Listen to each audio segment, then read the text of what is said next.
अस्सलाम वालेकुम। उम्मीद है आप सब खैरियत से होंगे। नाजरीन, आज की वीडियो 2019 से 21 तक के रिकॉर्ड ब्रेकिंग लव स्टोरी ड्रामों पर मबनी है।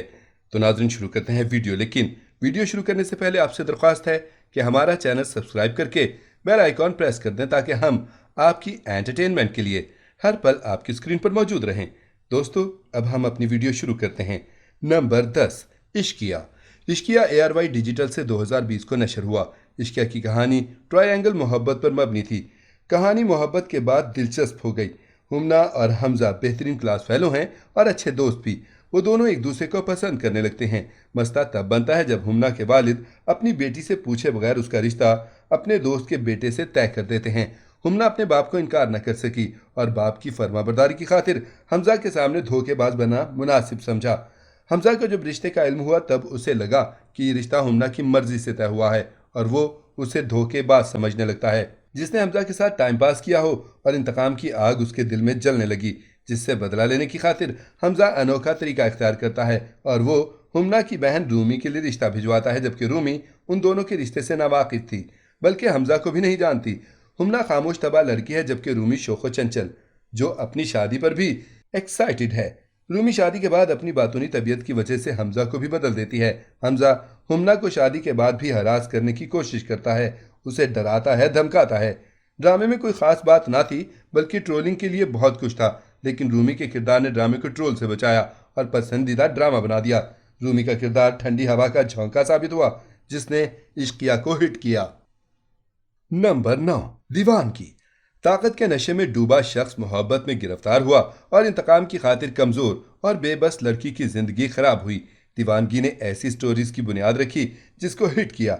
सुल्तान दुरानी नगीन की मोहब्बत में मुब्तला हुआ, जो बस होस्टिस थी, मगर नगीन के थप्पड़ के बाद यह मोहब्बत इंतकाम में बदल जाती है, क्योंकि उस थप्पड़ की वीडियो ने उसे दुनिया के सामने बेइज्जत किया था।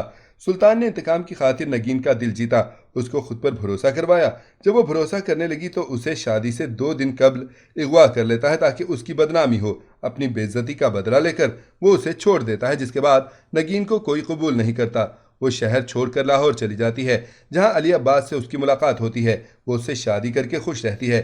दूसरी तरफ सुल्तान को पछतावा होता है और एहसास होता है कि वो गलत था और नगीन उसकी मोहब्बत कभी खत्म नहीं हुई। मगर वो एक बार फिर गलती करता है और नगीन को हासिल करना चाहता है।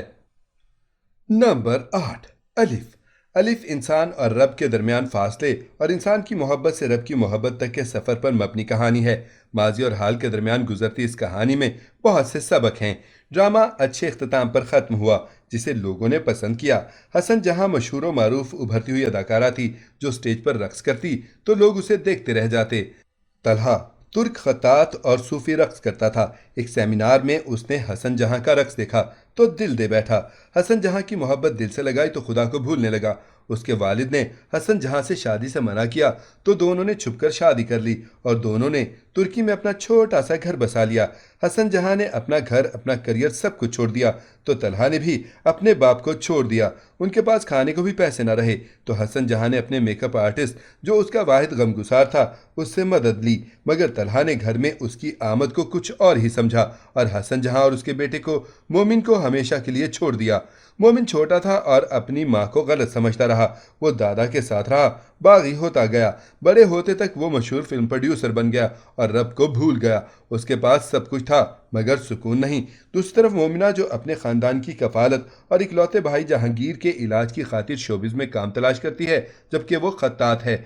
मोमिन की फिल्म में ऑडिशन भी देती है, जहां मोमिन बेइज्जत करके रिजेक्ट कर देता है, लेकिन फिर मोमिना को हॉलीवुड में काम मिलता है और कई साल के बाद मोमिना एक मशहूर एक्ट्रेस बन जाती है। तब मोमिन की एक फिल्म में दोनों काम करते हैं जो हसन जहां की जिंदगी पर मबनी होती है। उसमें दोनों की दिली वाबस्तगी जुड़ी होती है। नंबर 7, खुदा और मोहब्बत सीजन 3। खुदा और मोहब्बत के सीजन 3 में कहानी तो शायद कुछ नहीं थी, मगर ड्रामे को हाइप बहुत बढ़कर मिली है और ड्रामा रिकॉर्ड तोड़ मकबूल हुआ। खुदा और मोहब्बत की इस सीजन की कहानी फरहाद और माही के गिर्द घूमती है। माही अमीर कबीर सैयद खानदान की इकलौती बेटी, जो जद्दी पुश्ती जागीरदार हैं। वो दूसरे शहर अपनी दोस्त की शादी अटेंड करने आती है, जहां फरहाद मिलता है। वो मिडिल क्लास लड़का है जो शादी का इंतजाम संभालने आया हुआ है। माही अपने मतलब के लिए उससे दोस्ती करती है, जिसे फरहाद मोहब्बत समझ बैठता है। माही जब अपने शहर मुल्तान वापस जाती है तब फरहाद अपना घर बार छोड़कर उसके पीछे पीछे मुल्तान पहुंच जाता है, जहां माही उसकी मोहब्बत ठुकरा देती है। उसका रिश्ता तय हो जाता है, जबकि फरहाद टूटे दिल के साथ मजार में बैठ जाता है। दूसरी तरफ माही का शौहर निकाह के बाद दुश्मनी में मारा जाता है। नंबर 6, मेरे पास तुम हो। ये ड्रामा कुछ रवायत से हटकर था, जहां महविश की दानिश से बेवफाई ने ड्रामे को हिट किया, वहीं इसके डायलॉग्स भी बेहद मकबूल हुए। मेरे पास तुम हो की कहानी एक कपल के गिर्द घूमती है जिनका एक बेटा भी है, मगर महविश को दौलत की चाह है, जिसके लिए वो गलत सही की पहचान भूल गई और अपने शौहर और बच्चे को छोड़कर शहवार के पास चली गई, जो बिजनेसमैन है। कहानी के इस मोड़ पर दानिश की बेबसी, बच्चे की तन्हाई को दिखाया गया कि किस तरह दानिश की मोहब्बत में बेवफाई ने उसका क्या हाल कर दिया। नंबर 5, रांझा रांझा कार्दी। रांझा रांझा कार्दी हम टीवी का ड्रामा है जिसमें खूबसूरत कहानी को पेश किया गया।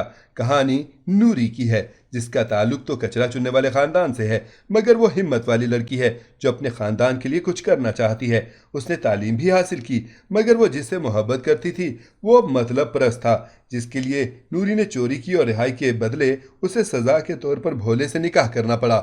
और यह निकाह नूरी ने कबूल किया, जबकि भोला ज़हनी तौर पर एक कमज़ोर शख्स है जिसकी अकल एक बच्चे की मानिंद है, मगर नूरी ने अपनी समझदारी से भोले को काफ़ी हद तक ठीक कर दिया। इस ड्रामे में भोले का किरदार बहुत दिलचस्प है, वहीं भोले और नूरी के सीन्स भी बहुत खूबसूरत हैं। नंबर 4, दो बोल। एक रोमांटिक स्टोरी और सिंपल सी मोहब्बत की कहानी, जहां गीती अमीर लड़की है, बदर उसके वालिद का मैनेजर जो इसके लिए मोहब्बत के एहसासात रखता है, मगर गीती बदर को पसंद नहीं करती और अपने कज़न समीर को पसंद करती है।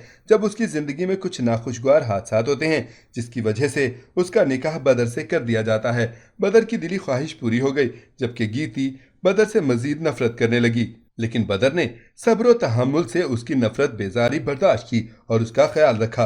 बदर की मोहब्बत में इजाफा ही हुआ। बदर की मोहब्बत ने बिला आखिर गीती का दिल जीत लिया। ड्रामा रोमांटिक स्टोरी था। नंबर 3, चुपके चुपके। ये एक कॉमेडी प्लस रोमांस जो हम टीवी पर 2021 के रमजान में नशर हुआ, ब्लॉकबस्टर हिट हुआ। ड्रामा नवाब साहब की दो सौतनों के खानदान के गिर्द घूमता है जो अब इस दुनिया में नहीं है। इसके बावजूद उनकी लड़ाई अब तक जारी है, मगर बच्चों की आपस में दोस्ती है। बस मीनू और फाजी की आपस में नहीं बनती। मीनू पढ़ाई में नालायक, जबकि फाजी उसे पढ़ाता है। उसे पढ़ी लिखी लड़कियां पसंद हैं, यही वजह है कि दोनों एक दूसरे को पसंद नहीं करते, मगर उनका रिश्ता एक ही खानदान में तय हो जाता है और फिर शादी के दिन दोनों का रिश्ता टूट जाता है और इज्जत बचाने की खातिर उनकी शादी आपस में करवा दी जाती है, जिसके बाद एक खूबसूरत रोमांटिक स्टोरी के साथ बहुत से ट्विस्ट आगाज होते हैं। नंबर 2, सुनो चंदा पार्ट 2। सुनो चंदा पार्ट 1 हम टीवी पर आया तो सेकंड की डिमांड बढ़ गई। ये भी रोमांटिक कॉमेडी ड्रामा है जिसकी कहानी अरसल और जिया के साथ तमाम खानदान के गिर्द घूमती है। अरसल और जिया कजन हैं जिनकी पार्ट 1 में बहुत लड़ाई के बाद रुखसती हुई। अब शादी के बाद वो फिर से झगड़ने लगे हैं। इसके अलावा बहुत से और लोगों की भी कहानी है जिनका इजाफा हुआ। कहानी ना सिर्फ दिलचस्प थी बल्कि मज़ाह से भरपूर थी। ड्रामे के सारे किरदार ही दिलचस्प थे। नंबर 1, रक्से बिस्मिल। रक्से बिस्मिल एक रोमांटिक स्टोरी थी जहां मूसा जहरा की मोहब्बत में पागल है, मगर ये मोहब्बत जुनून दूसरे ड्रामों की तरह इंतकाम नहीं लेती, बल्कि जहरा के लिए मूसा खुद को कुर्बान कर देता है। नाजरीन, ये थी हमारी आज की वीडियो। आपको इनमें से कौन सा ड्रामा पसंद है हमें कमेंट में ज़रूर बताएं। उम्मीद है आपको ये वीडियो ज़रूर पसंद आएगी। मिलते हैं एक नए टॉपिक के साथ, तब तक के लिए अल्लाह हाफिज़।